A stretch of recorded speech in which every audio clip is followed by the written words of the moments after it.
चलिए प्रारंभ करते हैं। नीति शतक का श्लोक क्रमांक 5 है। अ, कल भी इसी भाव का एक श्लोक हमने पढ़ा था और इसी भाव का एक श्लोक आज भी आपके सामने है। वही छंद है, अंतिम पंक्ति भी वही है। तो सीधा प्रारंभ करते हैं पाठ के साथ। लभेत सिकतासु तैलमपि यत्नतः पीडयन् पिबेच्च मृगतृष्णिकासु सलिलं पिपासार्दितः कदाचिदपि पर्यटन् शशविषाणमासादयेत् न तु प्रतिनिविष्टमूर्ख जनचित्तमाराधयेत्। पृथ्वी छंद है। लक्षण भी बता देता हूं। जसौ जसयलावसु गृह्यतिश्च पृथ्वी गुरुः, इस प्रकार से इसका लक्षण है। चलिए, वही बात चल रही है कि जो दुराग्रही मूर्ख है उसे कभी भी नहीं समझा जा सकता, चाहे कोई भी असंभव कार्य और किया जा सकता है। उसी को समझाते हुए कह रहे हैं कि लभेत सिकतासु तैलम। लभेत अर्थात प्राप्त किया जा सकता है। क्या प्राप्त किया जा सकता है? तो कह रहे हैं तैलम अपि लभेत। नीचे पदच्छेद भी आप देख सकते हैं कि तैलम अपि लभेत, तेल को भी प्राप्त किया जा सकता है। कहां से प्राप्त किया जा सकता है, किनमें प्राप्त किया जा सकता है? तो कह रहे हैं सिकतासु। सिकता अर्थात रेत, बालू। और इस शब्द के बारे में विशेष बात यह है कि ये शब्द आपको हमेशा नित्य बहुवचनांत शब्द ये है, मतलब इसके रूप कभी भी एक वचन में नहीं चलेंगे, हमेशा बहुवचन में ही चलेंगे। तो सिकतासु तैलम लभेत, रेत में भी, बालू में भी तेल प्राप्त किया जा सकता है। कैसे भाई, बालू में तो तेल होता नहीं है, तो कैसे प्राप्त किया जाएगा? तो इसलिए उन्होंने लिख भी दिया कि यत्नतः पीडयन। यत्नतः प्रयत्न पूर्वक, पीडयन अर्थात उस रेत को अगर पीड़ित किया जाए, दबाया जाए, उसका मर्दन किया जाए, तो उस कदाचित उस रेत में से भी तेल प्राप्त किया जा सकता है। यद्यपि यह संभव कार्य है, लेकिन कह रहे हैं कि एक बार को ये भी हो सकता है। यहाँ देखिए पिबेच, वहां पे पहले उसको अलग करें तो आप इधर नीचे देख सकते हैं पिबेत च, इस प्रकार का इसका संधि विच्छेद होगा। और ये जो संधि हुई है यहाँ पे, इस संधि को हम कहते हैं श्चुत्व संधि। जब तवर्ग का योग चवर्ग से होता है तो तवर्ग के स्थान पर ही चवर्ग हो जाता है, इस प्रकार से ये श्चुत संधि है। पिबेत च, जैसे ऊपर था लभेत, तो वो क्योंकि आत्मनेपथ है इसलिए वहां पे हलंत आपको देखने को नहीं मिला ता में। यहाँ पिबेत ये परस्मै पद में विधिलिंग का ही है कि पिया जा सकता है। क्या पिएंगे भाई? जल ही पिएंगे। तो कहा सलिलम पिबेत, जल पिया जा सकता है। कहाँ पर? कह रहे हैं मृग तृष्णिकासु। मृग तृष्णिका क्या होती है कि जब हम गर्मियों में तेज धूप में बाहर निकलते हैं तो वहां दूर सड़क पर हमको दिखाई देता है, ऐसा आभास होता है कि वहां पर जल है। सड़क पर भी होता है, मुख्य रूप से रेगिस्तान में होने वाली क्रिया है। वहां रेत पर ऐसा दिखाई देता है कि वहां पर जल की मात्रा है, लेकिन जब वहां पहुंचते हैं तो जल नहीं मिलता है। इसे कहते हैं मृग तृष्णिका। क्योंकि उस रेत को जल मानकर मृग जो है, हिरण जो है, वो उसके ऊपर उस जल की तृष्णा बस उसके पीछे भागता रहता है, इसलिए उसको हम मृग तृष्णिका कहते हैं। तो कह रहे हैं कि यद्यपि उस मृग तृष्णिका में जल नहीं होता है, लेकिन कदाचित उस मृग तृष्णिकासु, उस मृग तृष्णिकाओं में भी सलिलम पिबेत, सलिल जल को प्राप्त किया जा सकता है, जल का पान किया जा सकता है। कैसे भाई, कौन करेगा? तो कहा पिपासा अर्दितः।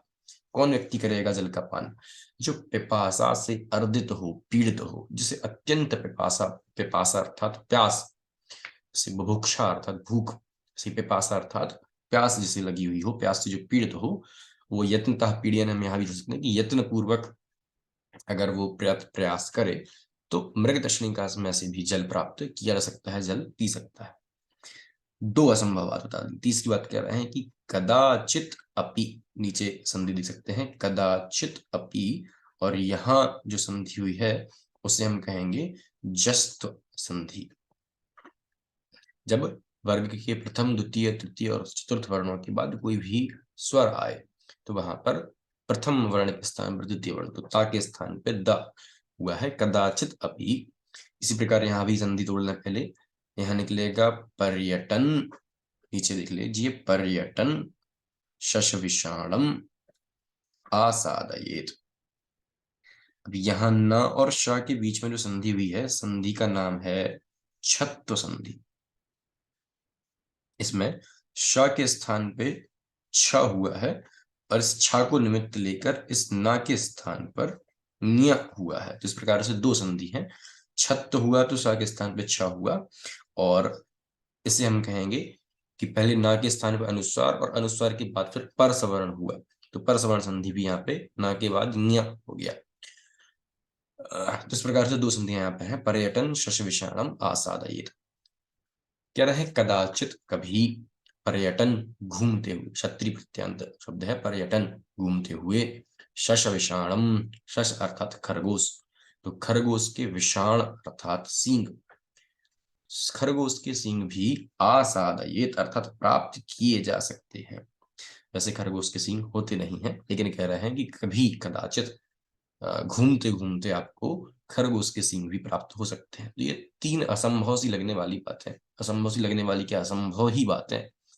कह रहे हैं कि कदाचित एक बार को पूरी हो सकती हैं, लेकिन न तो प्रतिनिविष्ट मूर्ख जन चित्तम आराधयेत, प्रतिनिविष्ट मूर्ख जन चित्तम, दुराग्रह से ग्रसित, प्रतिनिविष्ट दुराग्रह से ग्रसित जो मूर्ख जन का चित्त है, मूर्ख व्यक्ति का जो मन है, उसे न तो आराधयेत, उसे आराधित नहीं किया जा सकता, उसे नहीं समझाया जा सकता। तो लगभग कल के ही भाव जैसा ये भी श्लोक था। इससे बनने वाले प्रश्नों को हम एक बार देख लें। तैलम कुत्र लभेत, तो उत्तर हो जाएगा तैलम सिकतासु लभेत, अथवा पलट कर पूछें सिकतासु किम लभेत, सिकतासु तैलम लभेत, कथम लभेत, यत्नतः पीडयन् लभेत। सलिलम कुतः लभेत, सलिलम कुत्र लभेत, सलिलम मृगतृष्णिकासु लभेत अथवा पिबेत, अथवा मृगतृष्णिकासु किम पिबेत, मृगतृष्णिकासु सलिलम पिबेत, कहाँ पिबेत, पिपासार्दितः पिबेत। शशविषाणम आसादयेत, कथम आसादयेत, पर्यटन कदाचित शशविषाणम अभी आसादयेत, परंतु किम न आराधयेत, प्रतिनिविष्ट मूर्खजन चित्तम न आराधयेत। इस प्रकार से बनने वाले अंतिम पंक्ति जो है विशेष रूप से ध्यान रखने की बात है, क्योंकि वो एक सूक्ति है। तो प्रतिनिविष्ट मूर्खजन चित्तम न आराधयेत, कम न आराधयेत, प्रतिनिविष्ट मूर्खजन चित्तम न आराधयेत। इस प्रकार से ये बनने वाले आपके प्रश्न। व्याकरणांश भी यहाँ पर देख लेते हैं, अन्वय भी आप देख सकते हैं। अन्वय किस प्रकार से होगा, को अपि जनः यत्नतः पीडयन् सिकतासु अपि तैलं लभेत, पिपासार्दितः च मृगदर्शनिकासु सलिलं पिबेत, पर्यटन कदाचित शशविषाणम आसादयेत, परम लेकिन किंतु प्रतिनिविष्ट मूर्खं चित्तम तु न आराधयेत। इस प्रकार से इसका अन्वय बनेगा। भावार्थ भी आप अगर संस्कृत से लिखना चाहते हैं, बोलना चाहते हैं, तो भावार्थ भी दे सकते हैं। हम प्रधान व्याकरणांश की बात करते हैं कि व्याकरण के कौन कौन से अंश इसमें से हमको देखने हैं। सिकतासु के बारे में मैं आपको बता चुका था, नित्य बहुवचन का ये शब्द है, सप्तमी विभक्ति बहुवचन में है, स्त्रीलिंग का शब्द है। यत्नतः, यहाँ पर तसिल प्रत्यय, जैसे ग्रामतः नगरतः, इस प्रकार से अर्थात पंचमी वाला अर्थ वहां से आता है, तो यत्नतः यत्न से। पीड़यन, हाँ यहाँ क्षत्रिय प्रत्यय है, और पर्यटन वहां भी क्षत्रिय प्रत्यांत शब्द वो था। पिबेत और लभेत, ये जो दो पद क्रियापद वहां पे आए थे, पिबेत, लभेत, आराधयेत, आसादयेत, ये जो भी क्रियापद हैं ये सभी विधिलिंग लकार में यहाँ पर प्रयुक्त किए गए हैं। पिपासा, पातुम इच्छा पिपासा, भोक्तुम इच्छा बुभुक्षा, ये जो शब्द इस प्रकार के बनते हैं वो सन प्रत्यय लगाकर बनते हैं, ज्ञातुम इच्छा जिज्ञासा। तो इस प्रकार से कुछ प्रधान व्याकरणांश थे, प्रश्नों की चर्चा हम कर चुके हैं। अंतिम रूप से इसका पाठ करते हुए अभी हम विराम लेंगे।